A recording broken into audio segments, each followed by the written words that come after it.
O fio invisível da elegância. O que leva um menino, cercado por sirenes e bombardeios, a sonhar com a beleza?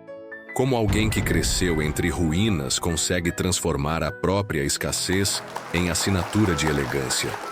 Décadas mais tarde, aquele garoto costuraria ternos que vestiriam reis, rainhas e astros do cinema. Mas antes disso, ele precisou costurar a si mesmo, ponto por ponto, com coragem, silêncio e fé. Essa não é apenas a história de um estilista. É a história de alguém que acreditou que estilo pode ser resistência, que a simplicidade pode ser luxo e que um Fusca velho, vendido sem garantias, podia ser a chave para um império. Como alguém troca o conforto de um carro pelo risco de uma ideia. Como um garoto que queria ser médico acabou vestindo gerações com seu estilo. E por que, mesmo após sua morte, o mundo ainda aplaude o que ele costurou? Mas afinal, o que você estaria disposto a perder para conquistar seu sonho? Para entender isso, é preciso voltar ao tempo em que um menino costurava, sem saber, a elegância do mundo. Entre bombardeios e silêncio, o olhar que nasceu da escassez. Giorgio Armani nasceu em 1934, em Piacenza, no norte da Itália. A infância foi atravessada pela Segunda Guerra Mundial. O som das bombas se misturava ao cheiro de pão racionado. Os dias eram marcados por ausências de comida, de certeza, de segurança. Mas ali, no meio do medo, nascia um olhar que observava detalhes que ninguém mais via. O jeito como sua mãe remendava roupas com precisão, quase artística. O silêncio das ruas vazias. As improvisações criativas de quem precisava fazer muito com quase nada. Armani cresceu sem luxo, mas cercado de pequenos atos de elegância cotidiana. Aprendeu que beleza não é aquilo que brilha, é aquilo que resiste. Seu primeiro sonho? Ser médico. Queria curar corpos. Entrou na Universidade de Milão cheio de disciplina. Mas o que encontrou foi o peso do sofrimento humano. O cheiro dos hospitais, o contato diário com a dor. Tudo isso foi demais. E ele desistiu. Depois veio o exército. Outra estrutura rígida, outra realidade crua. Mas mesmo ali, entre fardas e ordens, ele absorvia algo. Organização, atenção ao detalhe, foco. Armani não sabia, mas estava costurando em silêncio o molde de quem seria. Um homem que faria da escassez uma estética e da precisão. Uma arte. Mas como esse jovem, perdido entre frustrações e uniformes, descobriu que sua vocação estava em montar vitrines e, depois, mundos. A descoberta. Quando a moda cura o invisível.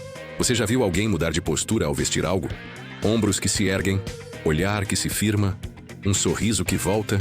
Foi isso que Giorgio percebeu trabalhando na loja de departamentos La Rinascente, em Milão. Começou como vitrinista e entendeu que uma vitrine não era apenas estética, era um convite.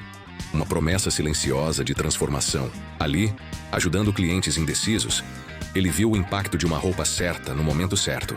Uma mulher hesitante que, ao vestir um conjunto simples, saiu da loja com a confiança de quem reconstruiu algo por dentro. Ali, nas vitrines e provadores, ele entendeu. Talvez não curasse com bisturi, mas poderia curar com tecidos. E com percepção. A Itália pós-guerra precisava de mais do que reconstrução física. Precisava de autoestima. E Giorgio começou a perceber que podia oferecer isso. Com cortes, cores e caimentos. A moda para ele não era vaidade. Era identidade. Um jeito de dizer ao mundo: é assim que quero ser visto. Mas até então, ele apenas montava vitrines. Quando foi que decidiu abrir seu próprio caminho e apostar tudo no improvável? O Fusca. Entre o desapego e a fé. O que você faria se tivesse apenas um carro? E um sonho? Venderia o carro? Apostaria tudo? Foi exatamente isso que Giorgio Armani fez.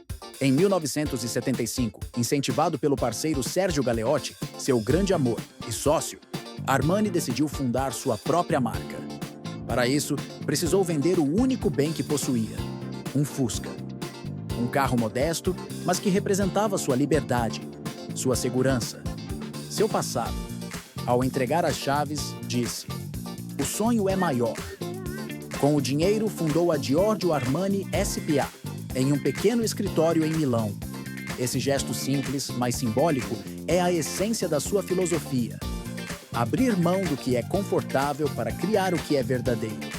O Fusca virou símbolo da coragem de transformar escassez em beleza. Nos anos seguintes, Armani quebraria padrões. Criaria roupas que respeitavam o corpo, que eram leves, precisas, discretas, e que justamente por isso se tornaram atemporais. Mas o mundo só perceberia a revolução Armani quando um certo ator de Hollywood apareceu usando um terno que ninguém conseguia ignorar. A consagração. A elegância encontra as telas do mundo. Em 1980, Richard Gere apareceu em Gigolô Americano, usando um terno Armani. Era tudo o que a moda masculina precisava: leveza, confiança, sensualidade sutil. O impacto foi imediato. O mundo queria aquele terno, aquele estilo, aquele olhar. Armani conquistou os UA, vestiu executivos e executivas, criou uma moda andrógina e refinada. Suas roupas falavam com uma geração que queria poder, mas sem parecer uma armadura. Do tapete vermelho aos bastidores corporativos, vestir Armani virou símbolo de status e de identidade. Ele não vendia apenas roupas. Vendia a possibilidade de se sentir bem consigo mesmo, de se vestir com honestidade. Mesmo com todo o sucesso, Armani recusou vender sua empresa para conglomerados. Manteve o controle, preservou sua essência. Mas o que esse homem, que partiu aos 90 anos, deixou além de ternos impecáveis? A costura que o tempo não desfez.